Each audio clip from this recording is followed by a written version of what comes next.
ఈ జాబులు చేయలేక చచ్చిపోతున్నా మెహ. మేనేజర్ కూడా సాగు కొడతాడు. బాబు రెంటి కౌశిక్, మనం ఇక్కడ బిజినెస్ మొదలు పెట్టాలి. పెడదాం కానీ ఇలా చిన్నగా కాదు, పెడితే పెద్దగా మొదలు పెడదాం.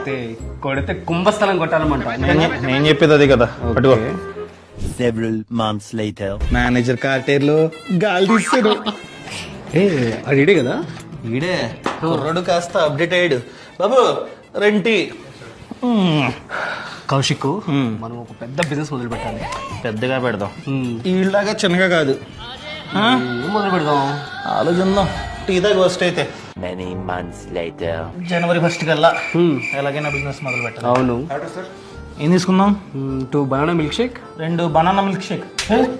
ఏంటరా ఇంత ఫాస్ట్ గా అప్గ్రేడ్ అయిపోతున్నాడు? కౌశిక్, అయినా అది చిన్న కేఫే, మనం పెద్ద బిజినెస్ మొదలు పెడదాం. సర్లే, ఇలా చిన్నగా కాకపోయినా పెద్దగా మొదలు పెడదాంలే.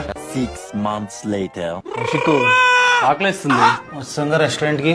అసలు ఈ ముందు కదా రెస్టారెంట్ అంబియన్స్ కదా. ఏమైంది?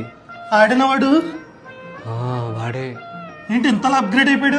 అడుగుతుందా పద. సార్ ఇంత పెద్ద రెస్టారెంట్ కి ఓనరలే సార్. మీరు ప్లానింగ్ లోనే ఆగిపోయారు. చిన్నదో పెద్దదో నేనైతే మొదలు పెట్టాను. మనం ఇంకా పెద్దది మొదలు పెడదాం. ఎప్పుడు చూసినా మొదలు పెడదాం అంటావు. మొదలు పెట్టామా? లేదు, ప్లానింగ్ స్టేజ్ లోనే ఉన్నాం. ఆడు చూడు చిన్నగానో పెద్దగానో మొదలు పెట్టి ఎంత సక్సెస్ అయ్యాడు.